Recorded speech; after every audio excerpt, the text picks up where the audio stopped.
പവിത്ര സീരിയലിൽ ഇനി വരാൻ പോകുന്ന ഒരു എപ്പിസോഡിന്റെ റിവ്യൂ ആണ് പറയാൻ പോകുന്നത്. അങ്ങനെ വേദ വിക്രമിന്റെ റൂമിലിരുന്ന് ഡയറി എഴുതുകയാണ്. വിക്രമിനെ കുറിച്ചും വിക്രമിന്റെ കുടുംബത്തെക്കുറിച്ചും അങ്ങനെ പല കാര്യങ്ങളും വേദ ആ ഡയറിയിൽ എഴുതി വെക്കുന്നുണ്ട്.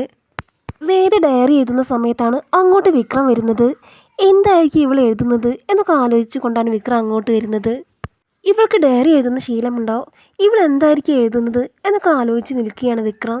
അങ്ങനെ അന്നത്തെ കാര്യങ്ങളെല്ലാം ഡയറിയിൽ എഴുതി അതിനുശേഷം ആ ഡയറി ഒരു ബാഗിലെടുത്ത് വെച്ച് വേദ അവിടെ നിന്ന് പോകുന്നുണ്ട്.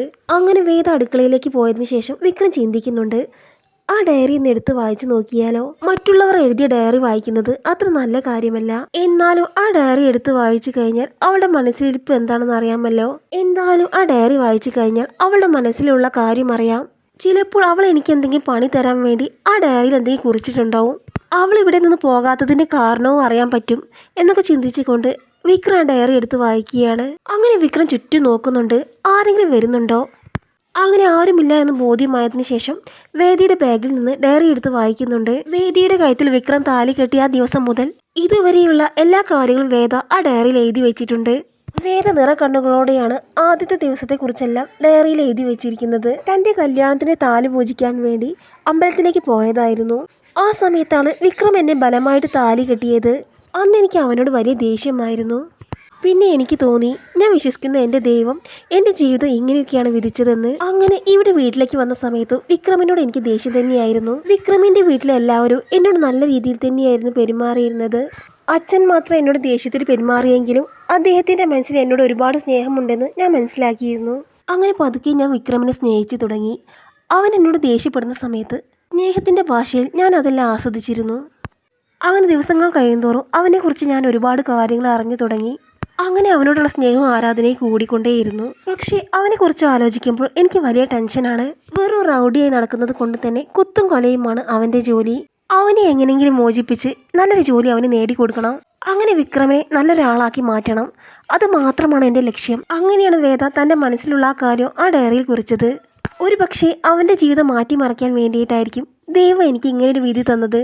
പിന്നെ ഉമാമഹേശ്വര ക്ഷേത്രത്തിൽ വെച്ചാണ് അവൻ എൻ്റെ കഴുത്തിൽ താലി കെട്ടിയത്. അതുകൊണ്ട് തന്നെ ഞങ്ങൾ ഒരിക്കലും പിരിയില്ല എന്ന കാര്യം എനിക്ക് ഉറപ്പാണ്. എന്നെങ്കിലും ഒരിക്കൽ അവൻ്റെ മനസ്സിൽ എനിക്കൊരു സ്ഥാനമുണ്ടാകും. ആ ദിവസത്തിന് വേണ്ടിയാണ് ഞാൻ കാത്തിരിക്കുന്നത്.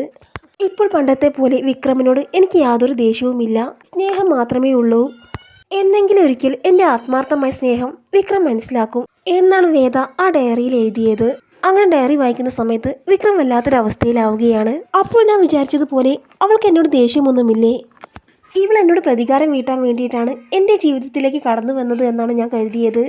അങ്ങനെ വേദിയുടെ ഡയറി വായിക്കുന്ന സമയത്ത് വേദിയോട് വല്ലാത്തൊരു സ്നേഹം വിക്രമിന് തോന്നുകയാണ്. അങ്ങനെ വേദിയെക്കുറിച്ച് ചിന്തിക്കുന്ന സമയത്ത് വിക്രമിൻ്റെ മനസ്സിൽ വല്ലാത്തൊരു വിഷമം വരികയാണ്. വേദിയെ താൻ സ്നേഹിക്കുന്ന കാര്യം ഒരിക്കലും വേദ അറിയരുത്.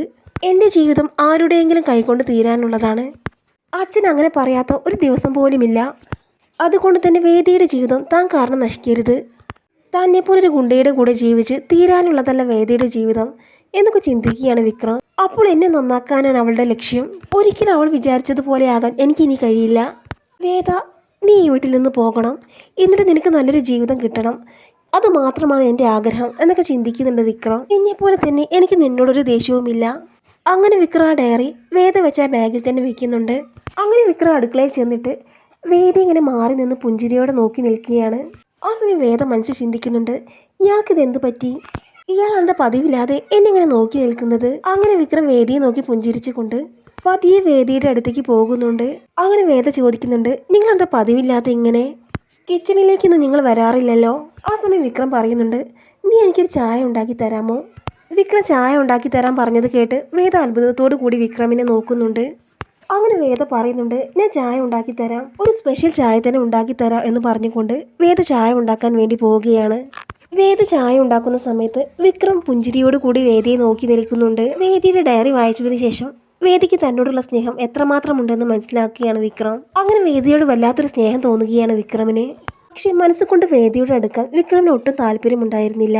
ആ കാരണം വേദിയുടെ ജീവിതം നശിക്കരുത്, വേദിയുടെ ജീവിതം എങ്ങനെയെങ്കിലും രക്ഷപ്പെടണം എന്നൊരൊറ്റ ചിന്തയെ വിക്രമിനുണ്ടായിരുന്നുള്ളൂ. അങ്ങനെ വേദ ചായ ഉണ്ടാക്കി വിക്രമിനെ കൊണ്ടു കൊടുക്കുന്നുണ്ട്. അങ്ങനെ ചായ കുടിച്ചുകൊണ്ട് വിക്രം പറയുന്നുണ്ട്, നല്ല ചായയാണ് എന്ന് പുഞ്ചിരിയോട് കൂടി വേദയോട് പറയുകയാണ്.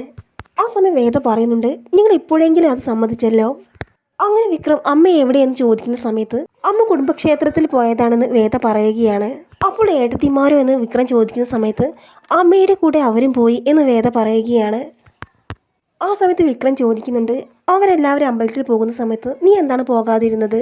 ആ സമയം വേദ പറയുകയാണ്, ഞാൻ രാവിലെ പോയതാണ്, അതുകൊണ്ട് വൈകിട്ട് പോകാമെന്ന് കരുതി. അങ്ങനെ വേദയും വിക്രമും സ്നേഹത്തോടു കൂടി അടുക്കളയിൽ നിന്ന് സംസാരിക്കുന്ന സമയത്താണ് അങ്ങോട്ട് ശ്രീജയും നന്ദിനി വരുന്നത്. അങ്ങനെ വേദയും വിക്രമും ചിരിച്ചുകൊണ്ട് സംസാരിക്കുന്നത് കാണുമ്പോൾ ശ്രീജയും നന്ദിനി അത്ഭുതത്തോടു കൂടി നോക്കി നിൽക്കുകയാണ്. അങ്ങനെ കമലം വന്ന് വിക്രമിനോട് ചോദിക്കുന്നുണ്ട്, എന്താ വിക്രം, നീ നേരത്തെ തന്നെ വന്നോ? അമ്മയെ കണ്ട ഉടനെ തന്നെ വിക്രം എണീറ്റുകൊണ്ട് പറയുന്നുണ്ട്, ഇന്ന് എനിക്കൊരു സ്ഥലം വരെ പോകാനുണ്ട്, അതുകൊണ്ട് നേരത്തെ വന്നതാണ് എന്നൊക്കെ പറയുകയാണ് വിക്രം. എന്നാൽ ഞാൻ പോയിട്ട് വരാം എന്ന് പറഞ്ഞുകൊണ്ട് വിക്രം പെട്ടെന്ന് തന്നെ അവിടെ നിന്ന് പോകുന്നുണ്ട്.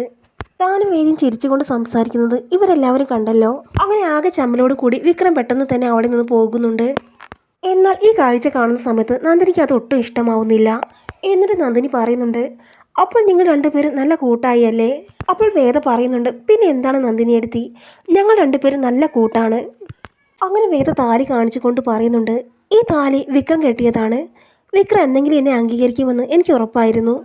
അത് കേട്ട് നന്ദിനി പറയുന്നുണ്ട്, അതൊക്കെ നിൻ്റെ ഒരു വിശ്വാസം മാത്രമാണ്, നീ വിചാരിക്കുന്നത് പോലെയൊന്നും നടക്കാൻ പോകുന്നില്ല, വിക്രം നിന്നെ ഒരിക്കലും സ്നേഹിക്കില്ല എന്നൊക്കെ പറയുകയാണ് നന്ദിനി. എത്രയും പെട്ടെന്ന് തന്നെ വിക്രമിന്റെ കയ്യിൽ നിന്ന് രക്ഷപ്പെട്ട് നീ നിന്റെ വീട്ടിലേക്ക് പോകുന്നത് തന്നെയാണ് നല്ലത്, അല്ലെങ്കിൽ പിന്നെ ഇവിടെ കിടന്ന് നരകിക്കാനായിരിക്കും നിന്റെ വിധി. അങ്ങനെ നന്ദിനി അവിടെ നിന്ന് ദേഷ്യപ്പെട്ട് പോകുന്നുണ്ട്. എന്നാൽ ശ്രീജയ്ക്കാണെങ്കിൽ വലിയ സന്തോഷമാവുകയാണ്. അങ്ങനെ ശ്രീജ സന്തോഷത്തിൽ വേദയുടെ അടുത്ത് ചെന്ന് പറയുന്നുണ്ട്, അല്ല എന്താ രണ്ടുപേരും കൂടി അവിടെ ഒരു ശൃംഗാരം? അത് കേട്ട് വേദ പറയുന്നുണ്ട്, അത് വിക്രം എന്നോടൊരു ഗ്ലാസ് ചായ ഇട്ട് തരുമോ എന്ന് ചോദിച്ചു, അപ്പോൾ ഞാൻ ചായ ഇട്ട് കൊടുത്തതാ. ആ സമയത്ത് ഞങ്ങൾ എന്തൊക്കെയോ സംസാരിച്ചു, അത്രമാത്രം. അത് കേട്ട് ശ്രീജ പറയുന്നുണ്ട്, എന്തായാലും നന്നായി, ഞങ്ങൾ രണ്ടുപേരും ഇപ്പോൾ ആദ്യത്തെ പോലെ അടിപിടിയൊന്നുമില്ലല്ലോ, ഇനി ഏതായാലും ഇതുപോലെ തന്നെ മുന്നോട്ട് പോകട്ടെ. അത് കേട്ട് കമലാമ്മയും പറയുന്നുണ്ട്, മോളെ നിങ്ങൾ രണ്ടുപേരും സ്നേഹത്തോടെ ജീവിക്കുന്നത് കാണാനാണ് എനിക്കിഷ്ടം, അതുതന്നെയാണ് നല്ലത്. അങ്ങനെ വിക്രമിൻ്റെ മുത്തശ്ശി അങ്ങോട്ട് വരുന്നുണ്ട്.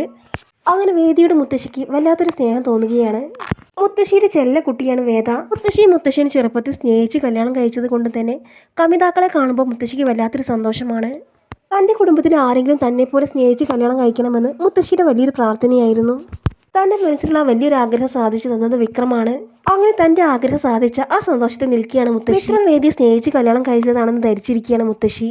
അതുകൊണ്ട് തന്നെ വല്ലാത്തൊരു സ്നേഹം മുത്തശ്ശിക്ക് വേദിയോട് തോന്നുന്നുണ്ട്.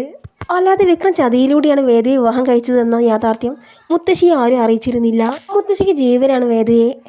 അതുകൊണ്ട് തന്നെ വേദിയെ സ്വന്തം മോളെ പോലെ സ്നേഹിക്കുകയും ലാളിക്കുകയും ചെയ്യുകയാണ് മുത്തശ്ശി.